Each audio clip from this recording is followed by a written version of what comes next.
Welcome, listeners, to Quickfire Questions with Fairfax and Favour, where we will be putting some quickfire questions, as the name might suggest, to some of the best riders in the business. And today's guest is the Blenheim long format 4-star winner, none other than Yasmin Ingham. Yaz, are you ready? I'm ready. What is your favourite meal? A homemade mum and dad's roast dinner. Sounds good. What Fairfax and Favour item is your go-to when you go out for dinner? It would have to be the Kensington black suede ankle boots. They are just such a staple and they literally go with anything. Very classy. What is your party trick? I can do the worm and that's quite fun. So I like to bring that out at a party. Which B is your favourite? Bags, boots or belt? Oh, has to be bags. Every day of the week. Yaz, thank you so much. We have loved you answering our quickfire questions with Fairfax and Favour. Thank you very much for having me.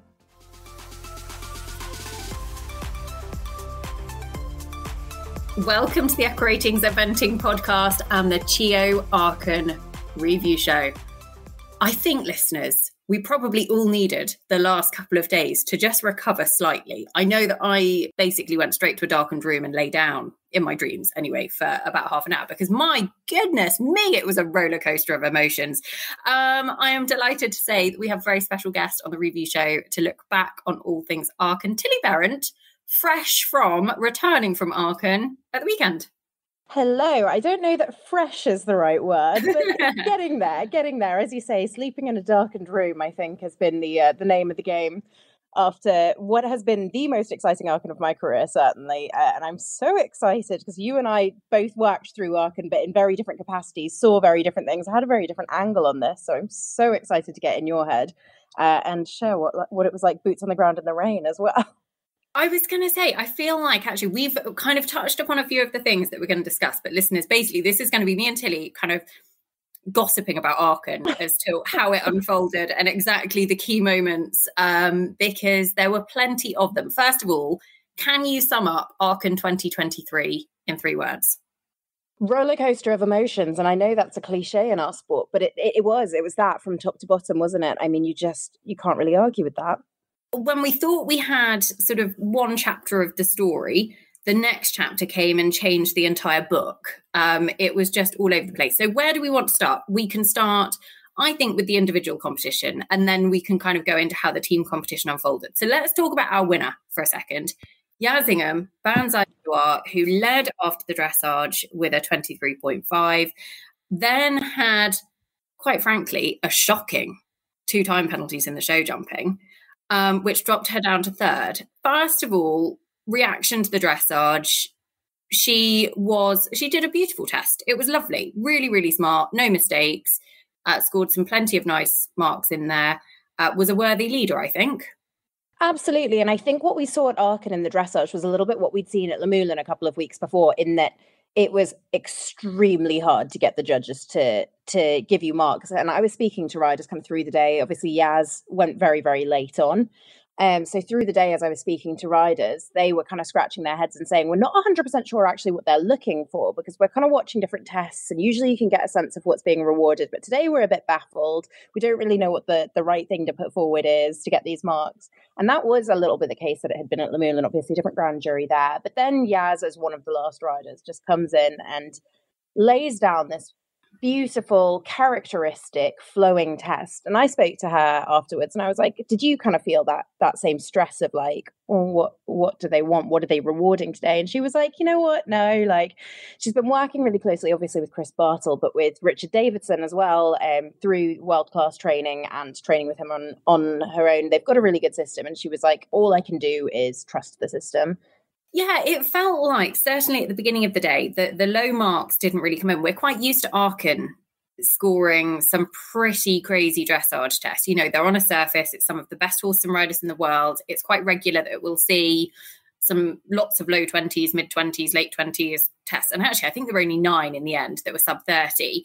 But actually, they seemed pretty consistent across the board. And actually, a 31, for example, still had you well in touch, which in other Aachens wouldn't have done. So the other thing I would say, interestingly, is we talk always about that sort of clear round in the dressage test and not having any major mistakes. And there were plenty of people who left marks behind in the Deutsche Bank Arena, because one in particular, Michael Young, Fisher Chipmunk FRH, his break in that final extended trot, I think I was fairly flabbergasted because I was kind of watching the scores. I was relaxed. One thing about Michael Young's tests, they're always very enjoyable to watch, that you feel quite relaxed watching a test. There's no sort of sitting on a knife edge. Mistakes are very few and far between. The next thing you know, he's sort of cantering off across the diagonal. I'm like, what? Where did that come from? But it wasn't just him. There were plenty of people where mistakes crept in, and actually that's the pressure cooker that builds throughout the weekend in Aachen, just adds and adds and adds to the whole kind of competition. Show jumping. Let's just touch upon Yaz Ingham's time penalties, because it was the most beautiful round. I was kind of sat watching it, and she was coming down the final line, again, very relaxed. And all of a sudden I looked at the clock and I was like, holy moly, she's not going to get home from here. It's rare that you see people 5 seconds over the time allowed in show jumping. What was the reaction like on the ground? I was sort of surprised that by that point in the day, because you've got to remember that show jumping at Aachen follows on from dressage on the same day. So you've had already a whole morning of going, oh my God, all these things I didn't expect to happen have happened. And you've kind of almost settled into this. You're preparing yourself to be surprised. And totally, 5 seconds over is actually a huge margin, and not a margin we see from that combination often, or really from anyone on the world stage. I mean, we have definitely in our sports scene time penalty here and there in show jumping be enormous, notably thinking of Piggy when she won badminton. And it was Oliver who was in the lead and lost it on a time penalty. And sometimes that is the knife edge that you balance. You have a tough show jumping course. You play it that little bit safe and think, okay, well, I'm going to steady on for the stride there. I'm going to, rather than trying to take one out and taking a risk, I'm going to play this a bit safe. And then suddenly that time just really creeps up on you. It was a tough old show jumping course, and one that was very different from last year. I spoke quite a lot to Tom McEwen about it, and he said, last year it felt like everything was bunched in the middle of the ring. And certainly to photograph it, it felt like that. It felt like you never got anywhere near the stands. Whereas this year they used the available space in that massive ring, which does have a huge amount of space. I mean, it's a 40,000 seater stadium. The arena is as big as you'd expect from something like that.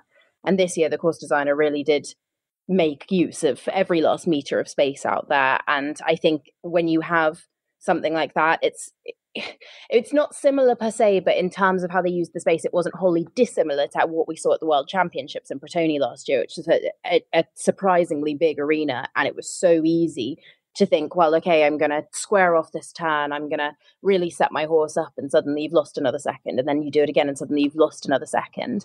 What was also really interesting about this course was, rather than putting all its eggs in one basket and having a treble combination, it didn't have a treble at all, but it had 3 doubles, and 2 of those came back to back. So there was actually a lot of moments where it really encouraged you and almost sucked you into really setting up to make sure that those upright airy rails would stay up.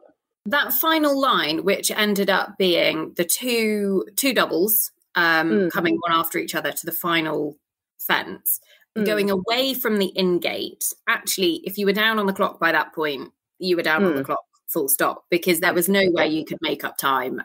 It was what it was by that point. I think, interestingly for me, it knocked Yaz out of the top spot overnight. So it meant that she had what could arguably be said as a better draw going cross country. We've seen the leader going into cross country in Aachen time and time again have drama. We saw it again this year, that actually, especially because she was in the sort of third rotation of team riders. So how cross country worked is the top 8 teams went in reverse order, and then the number 4 riders went for each team, the number 3 riders, the number 2 riders, then the number 1 rider. So the best score from each team was the last team rider out on course. So it actually meant Yaz went sort of 8 and 9 from the end. I think there were 8 horses after her, which just gave her a little bit of kind of comfort from that final pressure cooker. The other kind of key moments for me in the show jumping, I think it would be safe to say, clear rounds from 3 of the German combinations sort of pushed Germany well back up into contention. And a couple of fairly surprising rails, I would say, from what was a very, very hot US field coming into Aachen this year. What was the feeling in the US camp at that point of the competition? Because they were coming here this weekend to basically be as close to winning as possible. Yeah, I think the US is still in a really interesting kind of collective headspace at the moment. So last year was the culmination of years and years of work to build that team back up to something that can be competitive on the world stage. They're carrying through those results this year, you know, to looking at where they finished, to finish in the silver position at Aachen is huge. It's absolutely huge. However, I think there's probably still a part of them that, while embracing the fact that they now are enormous contenders on the world stage, also still has that underdog mentality. I think it's a really, really interesting dichotomy to look at. And I think when you have those surprise mistakes and those surprise rails, it's quite a fragile thing, confidence, whether it's individual confidence or collective confidence. And I think it probably made them feel like they were right back on the back foot and having to fight to catch up.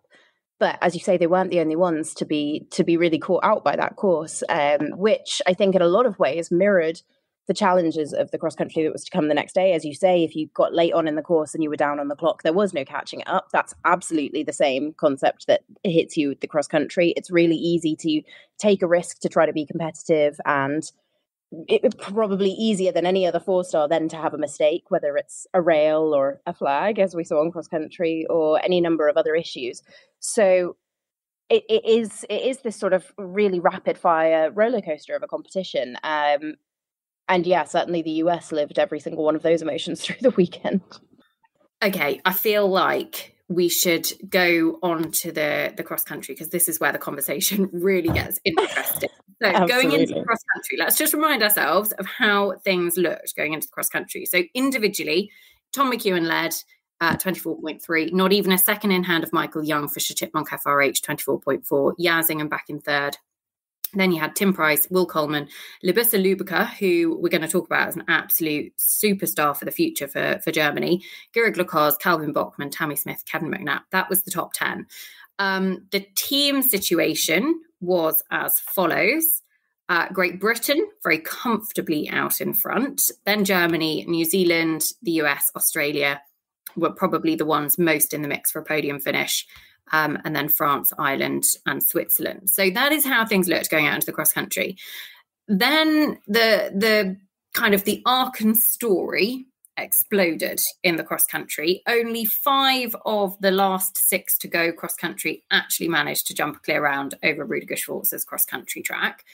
There only ended up being 3 of the top 10 in the final top 10 after, so from show jumping going into the final result, only 3 that were top 10 after show jumping ended up finishing inside the top 10. It was all change. Let's start with Yazingham's cross country round, because actually she really put the pressure on. As we've already said, she had a sort of the benefit of there still being 8 or so riders to go. The time was really, really tough. The ground conditions were tough as the day went on as well, because it was pretty wet Aachen this year, and it had been quite relentless throughout the competition, hadn't it?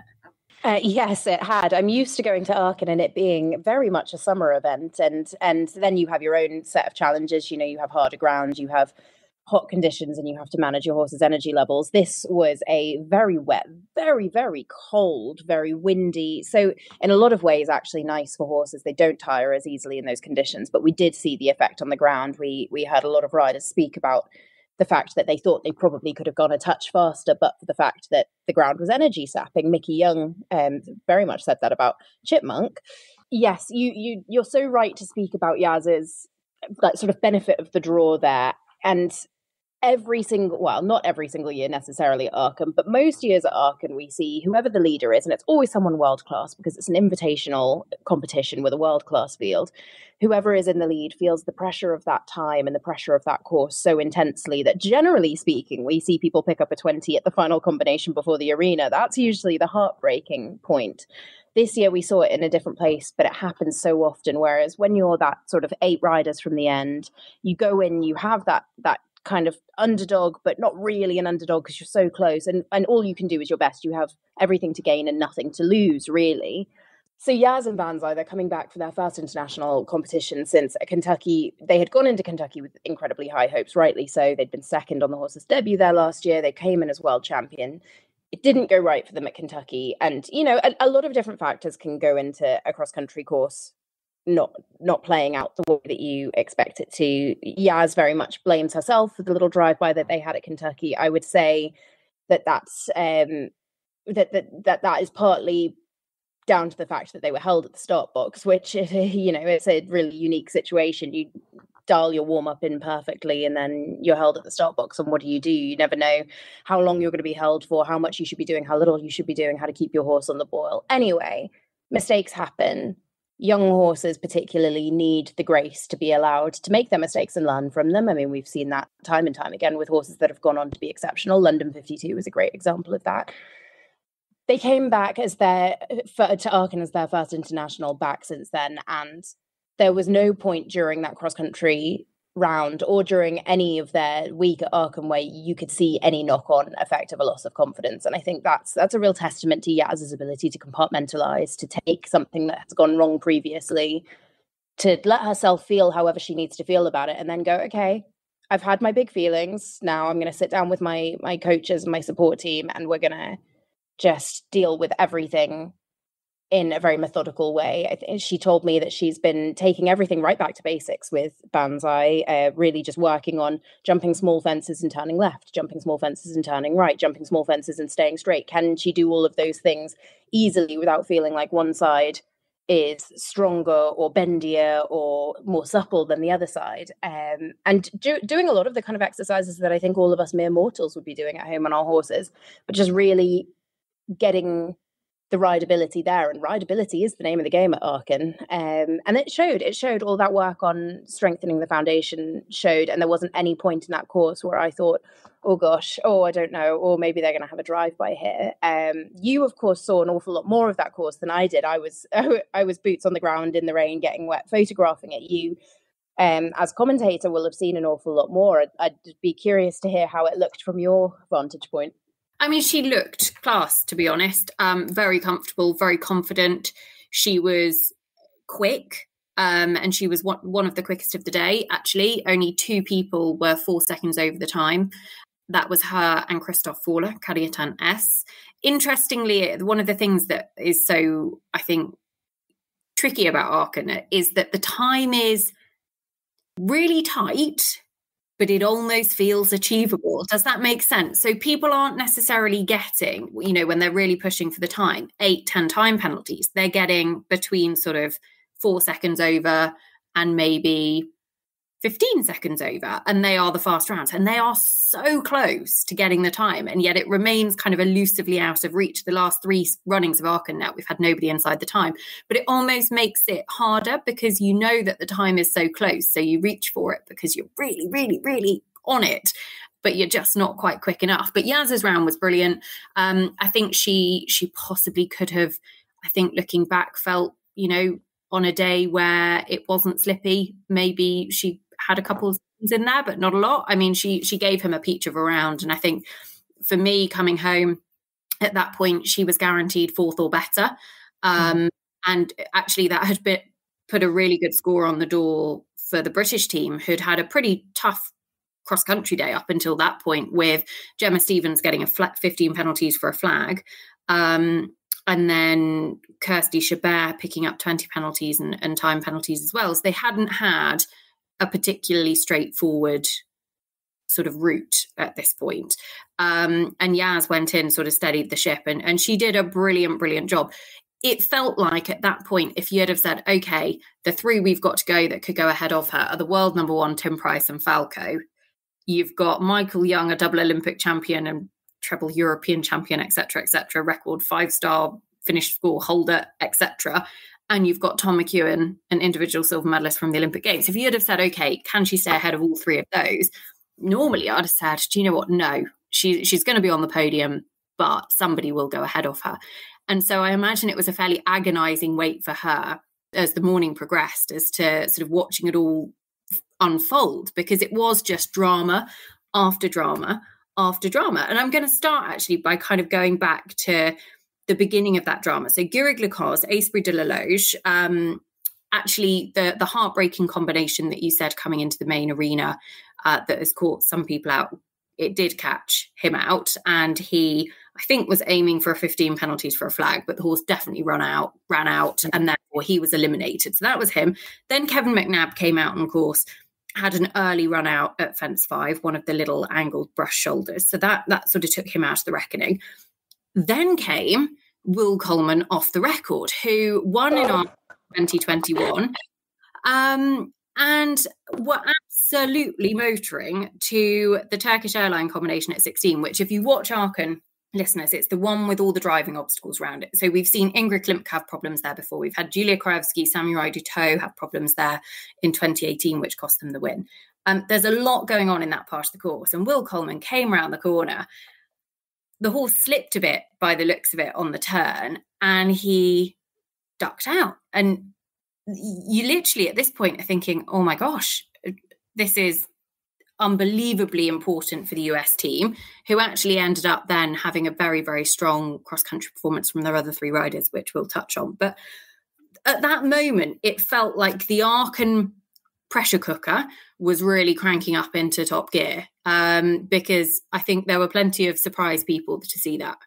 That off the record run out was one of those moments where I think I very nearly dropped my camera, because I wasn't at the Turkish Airlines complex when it happened, but I heard it over the tannoy in German, and I just thought, surely not. Will Coleman and off the record, I think, have become one of those combinations for the US who are just serious banker combinations. You know, no matter the circumstances, no matter the situation, no matter the pressure, you send them out, they get the job done. I still absolutely believe in them as a banker combination for the US, but that is one of those moments that none of us would have seen coming. The US, all of us would have thought, okay, well, they're going to go get the job done. That's fine. We've seen them win at Aachen. We've seen them top 6 here last year. They're going to get the job done. That's a box ticked that we can tick before they've even left the start box. But it absolutely can't be understated how busy that complex is. I mean, combined driving obstacles, I lost count of how many are in there. You come into that complex and it would already be a busy complex if you just had the cross-country questions, because there's alternative routes in there. There's a lot going on. There are so many of these sort of wooden bollardy driving obstacles that when you canter around the corner, your horse will be looking at absolutely everything, thinking, is it this? Is it this? Is it this? Hang on, is it this? Couple that with, as you say, they're going at good pace. Will is trying to get himself up on the clock as much as he can. It's later on in the course. You're just trying to catch up every split second when you can. The horse has a little slip. It's one of those moments that it doesn't take away anything from who they are as a competitive pair or how reliable that horse is, but that's eventing. It's one of those things. They're not machines. We're not sitting on motorbikes. The horse has a slip. The horse thinks, actually, I can't quite get there. They have a run out. That feels like a huge moment. At that point, when they'd left the start box, the US were actually sitting in first place in the team competition, which to have won Aachen as a team would have been enormous. To finish second is still absolutely enormous. But I'm going to say something kind of rogue here. Oh, I love rogue. Go on then.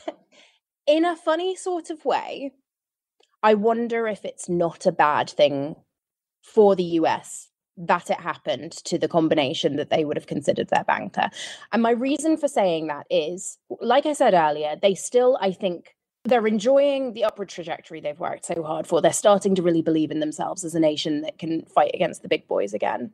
But there is still a slight undercurrent of that underdog feeling. I think they have the off the records that they think, well, you know what, no matter what, they're going to go out and they're going to get the clear round done. That didn't happen. So then it's everyone else's job to get the job done.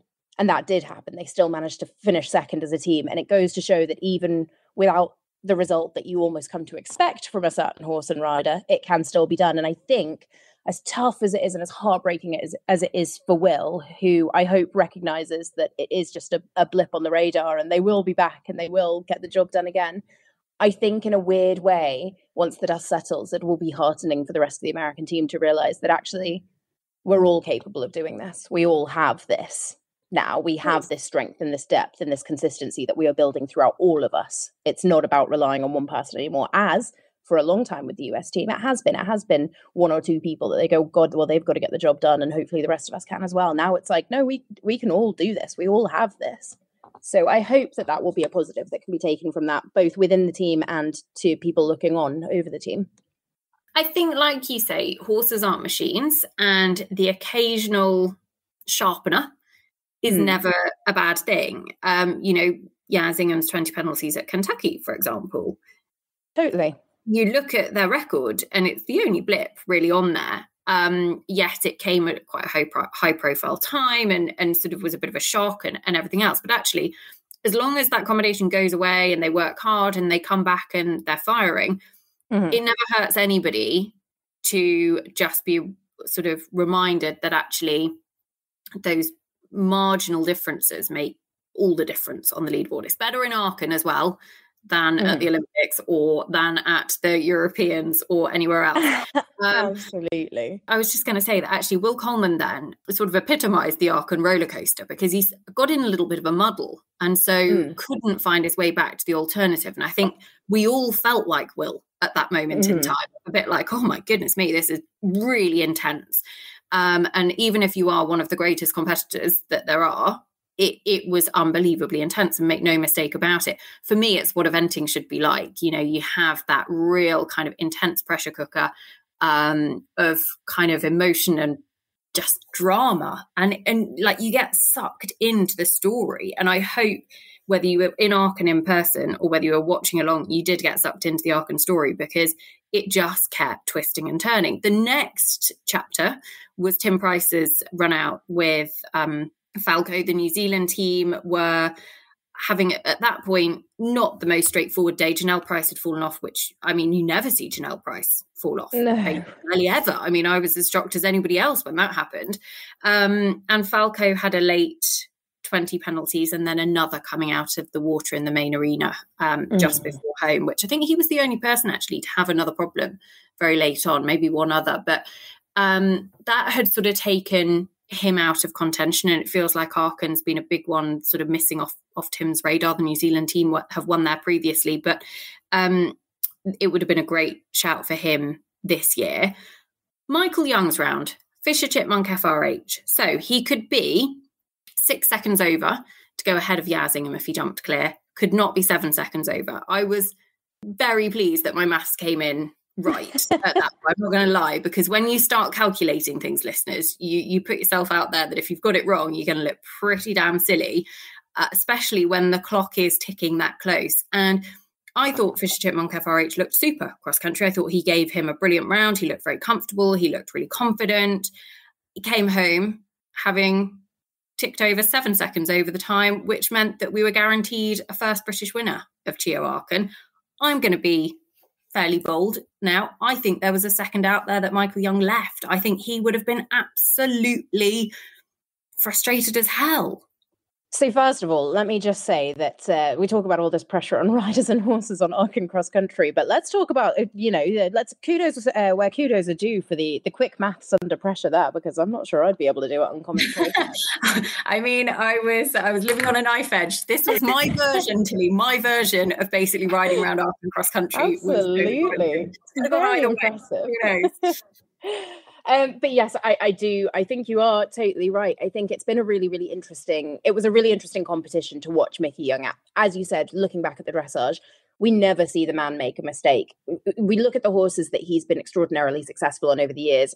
Foremost in my mind, of course, is Libya Statique Sam, who, for all intents and purposes, was a very ordinary horse, didn't have big movement, just had an awful lot of try and was trained incredibly correctly. The man is a genius and something of a mathematician as well, because he never left a mark behind in the dressage with that horse at Aachen with Chipmunk, a horse who was arguably a better mover than Sam ever was, and who has done some extraordinary scores with Michael. We saw them have a really uncharacteristic blip and leave marks on the table. So enormous frustration, version 1.0. Show jumping goes fine for them. Then we go into cross country. He was quick to say that it was because he felt that the changing ground, and yes, he was very late on in course, so he would have had the worst of the ground. The changing ground took a lot of energy out of his horse, and he didn't feel that he could necessarily safely take the risks, because, of course, when you take the risk to try to catch the time at Aachen, you have a blip like Off the Record, or a blip like JL Dublin, or a blip like Falco, or a blip like the many hundreds of others that we've seen at Aachen over the years. Would it have been intentional of Mickey to have lost a second there? I don't think so. I think Mickey would like to win Aachen, absolutely. But where was that second? I don't think it was intentional. At all, because I mean, nobody throws a competition like that. No, absolutely not. Definitely not. Wouldn't think that for a second. I just think that there was a second out there, and maybe that was because he made it look so smooth. And actually, he's had some high profile mistakes, and he wasn't going to make the same mistake again in Aachen this year, that he did just feel that he didn't want to take any unnecessary risks. And, fair play completely. I think it just felt so close. But, that's achingly close. Like that. I mean, that is what we love about the sport. And I think at this point, we knew we were going to have a British winner, first British winner, as I say, at CHIO Aachen. I mean, Aachen materialised when the World Championships were held there in 2006. And the first eventing sort of 4-star short competition was held in 2007 that Frank Ossolt won. So Zara Tindall won the World Championships, but no British rider has ever won Aachen. I mean, we've only had, I think, 4 or 5 on the podium completely. There's not been many, 6 actually. There's been 6 people on the podium in Aachen, 6 Brits on the podium, and Laura Collett's been on the podium twice. So basically 5 different riders. Do you want to stab at the other riders, Tilly? Oh gosh. Oh, you're really going to be testing my memory now. Have we ever sent Oliver to Aachen? I feel like he's been to Aachen. He's never had a particularly happy Aachen, I wouldn't say. We've had Tom. Tom last year was on the podium. Correct. Which was, a last-minute addition to the podium after all the kerfuffle with the win being taken away. Again, Aachen always throws up surprises. We never know what's going to happen here. So we've had Tom, we've had Laura, have we had a William podium at Aachen? Yeah, William Nerf de Keur, 2011. Okay. Laura's been on the podium twice, Ray F 2012 and De Capo 2021. Yeah.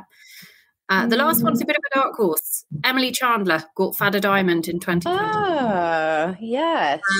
So there we go. But considering the Brits have actually won the SAP Cup there a few times, I'm surprised that we haven't had more Brits on the podium.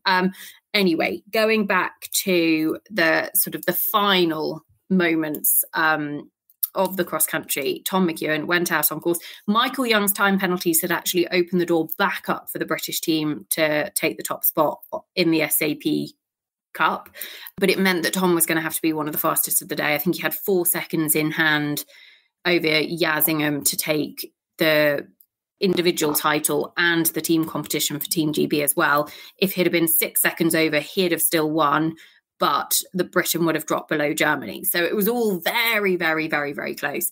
Anyway, reaction on course, Tilly, to the Tom McEwen run out at the Turkish airline combination, exactly the same spot almost as Will Coleman, but Tom's was at the second element, not the first element. What did it feel like? So bearing in mind how knowledgeable, first of all, the crowd at Aachen is, but also how German the crowd at Aachen is, there will have been an awful lot of mathematics going on, working out what this meant for the German team versus the British team. So it was this real kind of hive of shock and activity. And, oh God, we all saw Tom coming through and looking so good. Again, the Turkish Airlines complex where he had his issue is quite late on in the course. He'd come through all the really difficult earlier questions, the Rolex water, all of those looking so on it, looking for all the world, like a horse and rider combination that couldn't be touched. And especially considering their form together, I know they've not even been together a year yet, but everything that they have done, they have been impeccable. And so it felt almost like a foregone conclusion, which if we learned anything last year at Aachen, it's that the second you start believing anything's a foregone conclusion, you're going to be humbled quite quickly. But it was... I think the overwhelming emotion was just shock and surprise for what felt like the 1,000th time that day when Tom had that issue. And I imagine his feeling was much the same. I think that's an extraordinarily genuine horse. I think probably he did everything as right as he could, but sometimes these things come down to a fraction of an inch or a fraction of a second. And at this level and this intensity of the sport, everything is so fractional that it can go very right or very wrong very quickly. So an educational moment for them. I think when I spoke to him the night before, Tom had basically said, look, at the end of the day, this is still a new relationship and they're still getting to know one another. And they came to Aachen with the intention of really getting to know one another over the closest thing that you can get to a championship competition without it actually being a championship, and the highest pressure kind of competition you can be in, again, without it actually being a championship. So a very savvy move, but also he was very aware the whole way through how competitive they could be. So that disappointment will be enormous, but equally we look back at Yaz's Kentucky 20 penalties that we were talking about before, a lot of these different issues that pop up in great horses' careers, and sometimes they are the golden opportunity for the next stage of proficiency to come along. But yes, in the moment that it happened, it was just pure shock. Interestingly for me, I think the first 2 phases were great for them. I think the horse looked as good as I've seen him in the first phase with Tom. I thought he looked super, brilliant, lovely, very easy to watch show jumping round, and just the blip cross country. And I think I hope that we still get to see Tom and Dubs at the Europeans. For me, would still be looking to them to go to the Europeans over, I know he's got 3 horses listed. I'd love to see Toledo de Cursa go to Burley. He's got Luna Mist as well, who was top 10 at Bramham, who is a possibility as well. But look, watch this space. It meant that the British team then dropped down into 3rd on the team leaderboard, opened the door up for Germany, who've dominated the SAP Cup over the years. They've had some great successes here. They've had some great wins in the individual competition as well. They didn't get the individual title this year, but they did get the team competition. So it essentially solidified the podium. Yaz Ingham was the winner with Banzai de Loire. Then you had Michael Young, Fisher Chipmunk FRH, and Tammy Smith, actually, My Balm, who had been quietly, unbelievably consistent all weekend and put in a really good fast cross-country round. Just 2.8 time penalties, finished in 3rd. I think Tammy was a bit gutted about her rail in the show jumping. She had the planks down, but she'd look back on that and actually it didn't cost her a placing because she was some 6 and a bit marks back from Michael Young. The top 2 were well clear, actually. Funnily enough, the top 2 well clear, reversing the fortunes of Kentucky 2022. So look, Tammy, My Balm, brilliant. And I would also do, a big shout out for the US team at this point, because at no Aachen in history have they ever had 3 US riders inside the top 10, and they had 3 inside the top 6 here. Philip Dutton and Z again delivering, unbelievably consistent, that horse. Liz Halliday-Sharp, mixed master, C, another to be frustrated with a rail in the show jumping, but he looks like the real deal as well. So some very, very exciting performances for them. Who else for you stood out in the top 10? Because there were a few other very eye-catching performances. Absolutely. And there are 2 for me in that top 10 that I think have kind of gone a bit unsung, that I think were exceptional. First of those, in, I think, 4th place he finished up in, Christoph Voller. We mentioned him earlier with Cayetan S. Christoph and Cayetan have been on one heck of a journey together, I think. Christoph is, I think he's not even 30 yet, so a real young rising star for the Germans. He runs a dressage breeding stud very near to Lemulin, actually, and effectively events in his free time after he finishes work for the day. He produces his string of event horses, but with Cayetan S, we've seen him be 2nd in the 5-star at Lemulin, the year that Molly Summerland won. We've seen him be exceptional on the flat. A couple of years ago, it wouldn't have been at all uncommon to see him at kind of the mid-20s or lower. Christoph then realised that there was a stone or 2 left unturned in terms of the horse's fitness, and really, I think about 2 years ago, revolutionised where that horse is at fitness-wise. Came back from that and now lives a little bit on that knife edge, where now that the horse is exceptionally proficient and super, super fit for the cross-country, can just be that little bit more tense on the flat. But what he's started to do and is starting to get the reputation for is finishing on or very close to whatever he puts down in the first phase. So we see him come out and potentially be in the low 30s on the flat, but then he is becoming, as I referred to Will Coleman and Off the Record earlier, a real banker combination for the Germans. He's been to 2 European championships now with the horse and been exceptionally good, been in the top 10 in one of them. He was on the team at Pretoni last year, helped them to a gold medal, was exceptional there.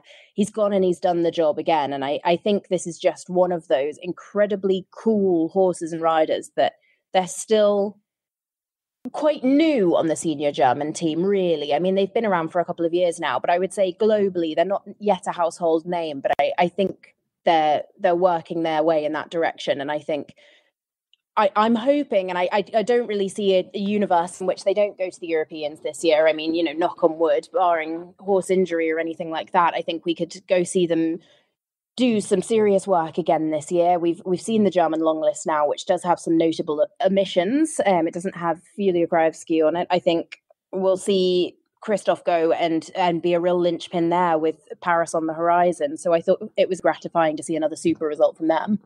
It feels a little bit like, so the German team is a bit up in the air in so much as you've got Michael Young, Fischer Shipmonk, FRH, who are sort of spearheading the campaign as such. Ingrid Klimke, we've seen Asha P come back this year, but hasn't got call up for the Europeans. And I think obviously needs to do another long format, needs to prove fitness after an injury kind of ridden couple of seasons. Julia Krajewski's Amanda Bonneville isn't going to be seen internationally this year, so as we understand it. So then she's going to come back out next year and she's going to have to get a long format Paris qualification under her belt in the spring. So that's another tick in the box that, you know, she can't just go straight to Paris, very much got to prove form as well. So Sandra Orforth, who went very well here with Weirmont Dumat's, steady cross country around here actually with Weirmont Dumat's. Again, you know, very competitive.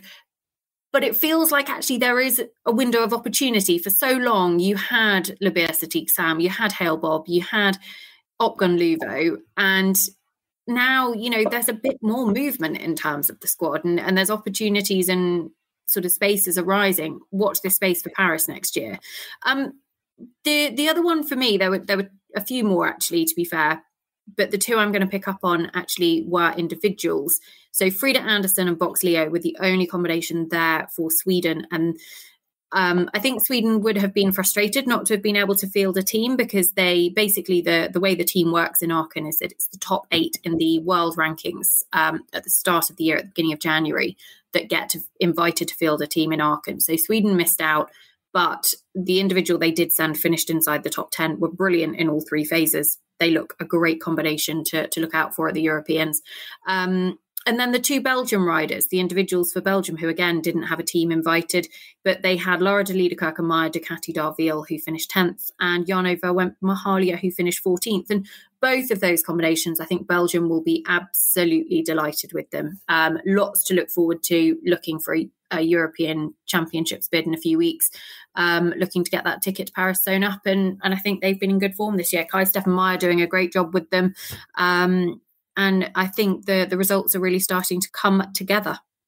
Absolutely. And I just want to kind of touch on Laura de Liederkirk-Meyer a little bit more, because that for me was one of the just one of the real great stories of the week, and one of the moments that I think has been incredibly special. As you say, Belgium not able to field a team. They're really a team at the moment that is trying to build up in strength, build its foundations, working on getting the Olympic qualification. They're really targeting the Nations Cup series. They are just trying to get that strength in depth, and Kai is doing an amazing job.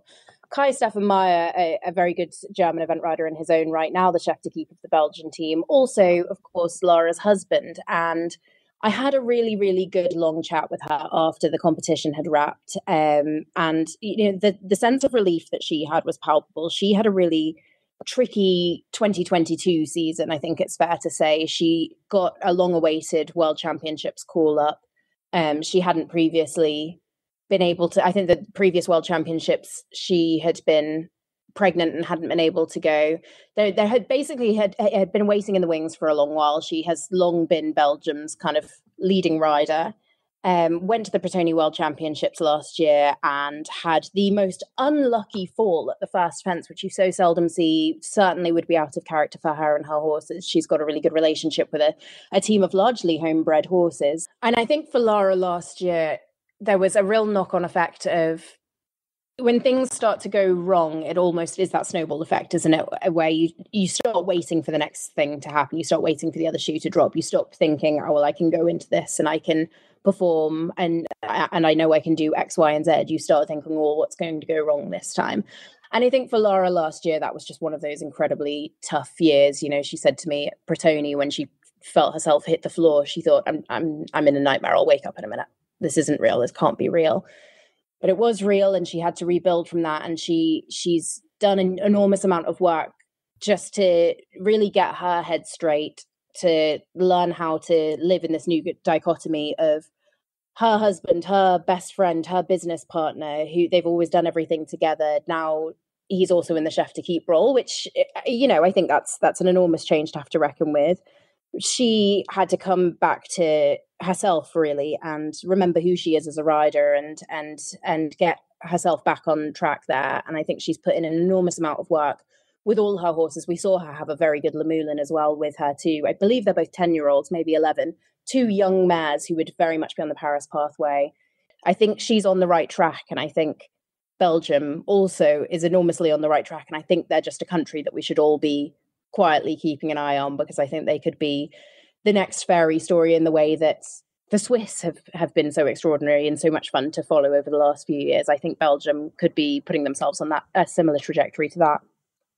I've followed a lot of the Nations Cup series this year because I've done a good bit of the commentary for it. And so I've been sort of quite involved in following the Nations Cup story, so to speak. And the strength and depth that Belgium are creating, the young riders that they have got coming through, they are not resting on the laurels of Lara's string. They're not resting on the laurels of Karen Donkers, for example, who's just been to basically every championship that's run since 1992 or something mental.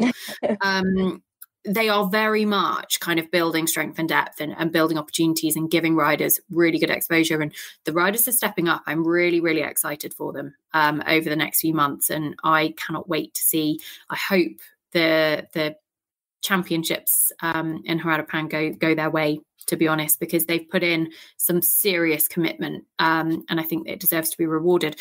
One other Caroline Powell, Greenacre Special Cavalier, who finished best of the Kiwi team, were brilliant. Exceptional.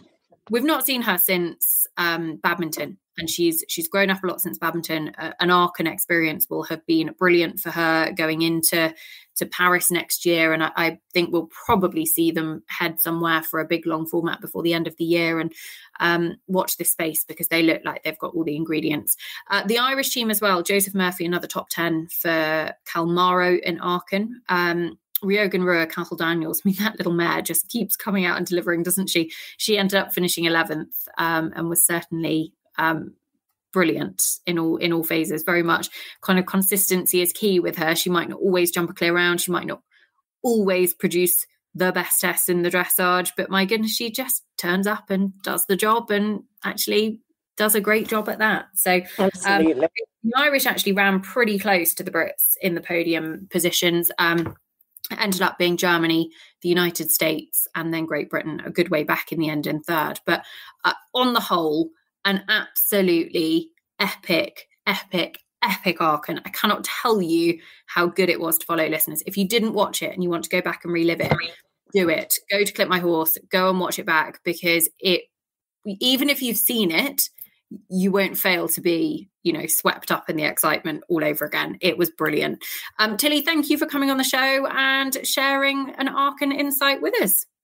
Well, thank you very much for having me. I think I'm going to go watch it all from the perspective of everyone who got to watch it from home now. Sans the rain. I think that'll be my plan for the rest of the day. I'm not going to lie. I feel like I need to go and lie down again after reliving the roller coaster, because it was the gift that kept on giving. Aachen 2023, you did not disappoint. Listeners, I hope you enjoyed it as much as we did. Brilliant work from the whole team. And yeah, it was superb. We'll look forward to a pre-Paris Aachen in 2024. For now, though, that is all we've got time for. We'll be back very soon on the Echo Ratings Eventing podcast. Hey, I'm Sarah Watley and I'm head girl for Alex Brown.